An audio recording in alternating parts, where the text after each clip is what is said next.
à vous. C'est Alexandre et bienvenue dans mon émission Sous la Varangue. Sous la Varangue, c'est une émission qui parle de culture, d'histoire et d'événementiel. Aujourd'hui, mes amis, nous retournons au 5e salon des livres de Saint-Pierre pour un deuxième épisode où nous nous intéresserons à la poésie parce qu'ici à La Réunion, il y a une vraie tradition de poètes comme le Comte de Lille, Auguste Lacaussade ou de Parny. Et c'est tout de suite dans Sous la Varangue.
Nous sommes avec monsieur François Senne et monsieur, vous êtes auteur, poète et romancier.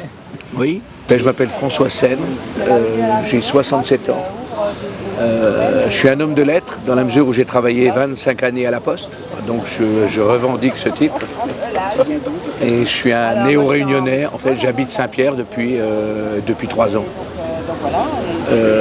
Voilà, donc j'ai publié un certain nombre de livres, en particulier de livres destinés à la jeunesse, la poésie jeunesse, un roman aussi, il y en aura d'autres. Et depuis une quinzaine d'années, disons, je vais assez régulièrement dans les écoles, les établissements scolaires, les collèges, pour inciter et essayer de donner le goût de la lecture et de l'écriture à la jeune génération.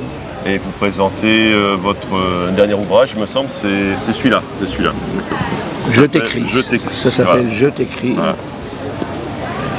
Et donc ce sont des poèmes Des courts textes, en fait des courts poèmes qui commencent tous par Je t'écris. Je t'écris, oui. Alors par exemple là, je peux vous en lire, voilà. On va commencer par un petit peu sombre. Ouais. Je t'écris sous un réverbère qui éclaire mon humeur sombre. Ah, j'adore le paradoxe. Voilà, je t'écris sous un réverbère qui éclaire mon humeur sombre. Voilà. Je t'écris dans le noir. Si certains mots tombent à côté de la feuille, tu n'auras qu'à les ramasser. Oui, en plus, la feuille elle est blanche et les mots sont noirs. Ouais. C'est ça qui est bien trouvé. Je t'écris parce que je n'ai plus de forfait. Ma mère est au chômage. Je t'écris en chinois. Ici, là. Je t'écris en japonais. Ne me dis pas que pour toi c'est du chinois. Alors je t'écris en chinois un conseil, déguste chaque mot à la sauce piquante. Ben oui, voilà. Alors il y a un peu tout. Je t'écris du Jurassique, en compagnie d'un diplodocus. J'ai peine à croire qu'une petite météorite anéantisse un jour des mastodontes pareils. Oui, c'est valable pour nous aussi, hein. On se croit tout puissant, invincible. Et nous sommes des mastodontes aussi, hein, les civilisations que l'on a créées, tout ça. Ouais. Je t'écris au milieu de la foule. Jamais je ne me suis senti aussi seul. Ah, c'est que des paradoxes. Alors il y a beaucoup de paradoxes. Oui, il y a beaucoup de paradoxes. Oui. Encore un. Je t'écris du pays le plus riche du monde. Je n'ai jamais vu autant de pauvres. Ah oui. Non, mais ça, en fait, dans les pays où... Ouais. Je voudrais savoir qui est le monsieur. Allez, c'est pas grave. Ça filme, c'est pas grave. Ça filme. Vous pouvez venir devant la caméra. Votre nom? C'est François Senne. Ok, merci. Non, mais ça fait partie des aléas de... Voilà.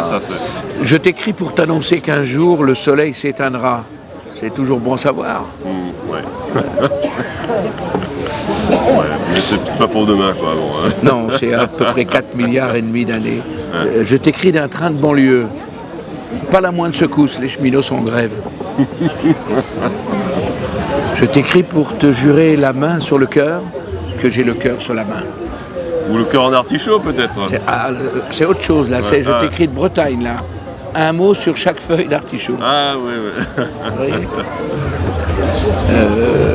Je t'écris ce 14 juillet pour célébrer la prise de la Bastille. Tu sais quoi, le peuple en a eu marre d'être pris pour une bille. Alors, je t'écris juché sur des échasses. Tu ne m'accuseras plus d'être au ras des pâquerettes. Oui, à côté, je t'écris du territoire floral et d'une glycine. À Sillaos, il y a la rue des Glycines, je crois. Là. Sillaos, dans les hauts, il y a des glycines. Quoi. Ah oui. Moi, j'avais une glycine chez moi, dans mon jardin, en métropole. Donc, voilà, j'ai inspiré ça. Je t'écris du fond du cœur. J'ai dû creuser un max pour trouver quelque chose de gentil à te dire. Oui, c'est très intéressant parce que il y a beaucoup de paradoxes. En fait, c'est un peu le yin et le yang. Il y a le contraire et sa complémentarité. C'est très, très intéressant, quoi. Oui, parce que bien souvent, quand on pense à une chose, inconsciemment, on pense toujours à son contraire. Donc c'est un schéma neuronal, on va dire, que l'on a tous. En fait, la pièce a toujours l'autre côté de la pièce. Alors, essayer de montrer les deux côtés en même temps, c'est difficile parce qu'elle tombe toujours soit pile ou soit face. Mais moi, j'essaie un petit peu, de temps en temps, de la faire retomber sur la tranche, de façon à ce qu'on voit à la fois le pile et le face, peut-être. Et je t'écris en partant de la droite de la feuille comme en arabe, pour te dire, Mohamed, que tu es mon ami. Tu peux être gentillesse comme ça. Je t'écris du Moyen-Âge, quelque part entre le petit âge et le grand âge. Celui-là, je l'avais écrit le jour de l'incendie. Je t'écris d'un petit bistrot de l'avenue Victor Hugo. J'entends au loin Quasimodo crier au feu depuis là-haut. C'est très poétique. Voilà, poétique. Je t'écris de la grotte de Lascaux où j'ai vu Picasso debout sur un taureau qui peignait des chevaux avec un grand pinceau à poils de chameau. Oui, en fait, quelque part, c'est des poils de chameau qui dessinent un autre équidé ou un autre chameau, quoi. C'est comme dans les dessins animés où tu as un personnage qui est en train de dessiner. Donc, quelque part, tu as un personnage de dessin animé qui dessine un autre dessin.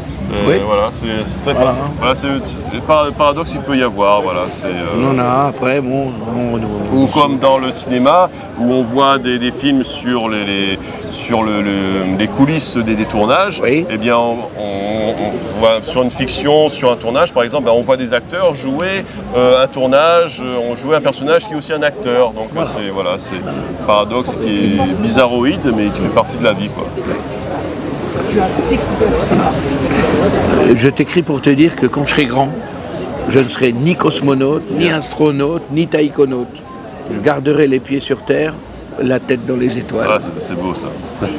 C'est comme un arbre. L'arbre, il a ses racines dans la terre, il a ses feuilles dans le ciel, presque dans les étoiles.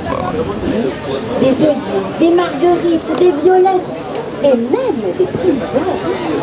Pour la naissance du printemps qui vient d'éclore de l'œuf blanc de l'hiver. C'est joli, François, c'est joli. C'est joli. Attends, moi j'aime bien planter Simon. Tu sais.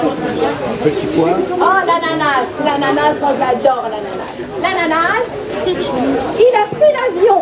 Il est passé par Caracas et il a survolé le Texas. On l'a même partout qui est sorti l'ananas. C'est mon dernier livre. Et là, comme il n'avait aucun goût, il a fini sa vie dans une poubelle de Montparnasse. Pauvre ananas. C'est quelque chose qu'on ne peut pas comprendre avec la dame qui lisait vos poèmes, eh bien, les lisait très bien. Ah oui, absolument, vraiment.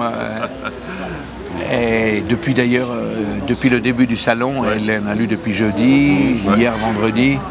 magnifiquement, quoi. Bah, c'est une professionnelle, enfin c'est une actrice de théâtre. Donc et surtout ce qui m'a frappé, c'est qu'à la première lecture, elle trouve directement le ton qui convient pour chaque texte qu'elle découvre comme ça, spontanément. Tout est relatif dans la vie.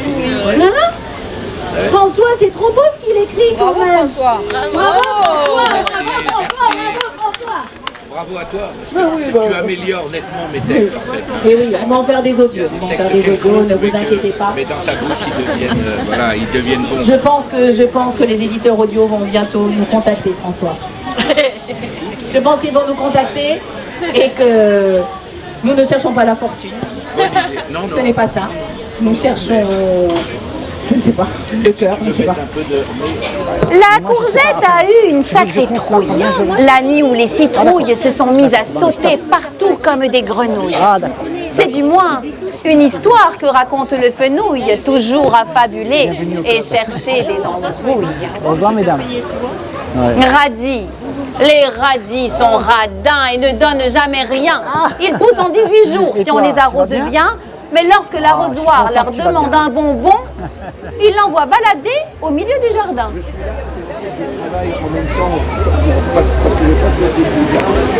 Asperges. Il n'y a pas que les asperges qui gambergent. Il y a aussi les salsifis à qui l'on dit toujours « maintenant, ça suffit ». Sans compter les oignons qui ne tournent pas rond depuis qu'on les accuse de faire pleurer les gens. Ouais, samedi, ils sont au repos. Ils réceptionnent les bouquins du chômage. Allez, la carotte. Une carotte droite dans sa boîte a voulu défiler sur les Champs-Élysées. Mais la carotte a perdu sa culotte. Et toutes les grosses légumes se sont mises à rigoler. Ah, s'est dérapée pour le défilé. Elle a fini dans la purée. Et c'était donc les histoires, enfin, les poèmes de François Sène, Plantissimo. Merci. Bonjour, je m'appelle Peggy Lou-Garbal, je suis auteure, je suis sur le stand de l'UDIR numéro 28, l'UDIR, l'Union pour la défense de l'identité réunionnaise. Et je suis auteure, je présente certains livres sur le stand. Ce livre-là, Crime de sang à la Réunion, qui est sorti en 2010. 2019, Abdelkrim ou la clé des mondes, qui est sorti à l'UDIR en 2019, et celui-ci, Volé, qui est sorti aux éditions de l'Archipel en avril. Et bien sûr, plein d'autres livres de l'UDIR. On a des nouveautés.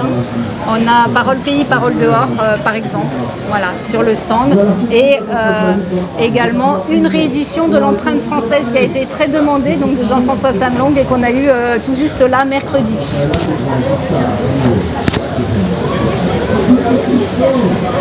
Bonjour, donc Mathieu Weitilingom, jeune auteur, on va dire ça, parce qu'aujourd'hui je suis là aussi pour présenter mon premier ouvrage, Somme Locker, un recueil de poésie réunionnaise, avec traduction française bien sûr, qui parle tout simplement de la position de l'homme réunionnais au sein de la société et son ressenti au sein de tout ça, comment percevoir son évolution. Donc j'ai eu la chance d'être invité par ma maison d'édition sur ce stand. Et il y a aussi d'autres auteurs avec qui on prend plaisir à travailler. Je pense notamment à Ophélie Sautron, avec ses plusieurs ouvrages, le second et le premier qui est juste là-bas, et celui-là. Donc voilà, on est sur le stand numéro 28. Et un grand merci à l'UDIR et un grand merci au salon. Oui, alors les gens, alors moi je suis ici depuis jeudi, donc les gens s'intéressent beaucoup à la littérature réunionnaise, donc il y a eu pas mal d'intérêt pour le livre de Mathieu, Sam Locker. Voilà, donc, et puis aussi cet ouvrage, anthologie du conte créole réunionnais, qui est entièrement en créole. Les gens viennent, pas forcément pour acheter, mais ils viennent souvent pour discuter, pour poser des questions, savoir ce qu'on fait. Et puis, comme dit Mathieu, c'est toujours l'occasion de rencontrer des personnes, de faire des dédicaces communes. Et de partager tout simplement, quoi.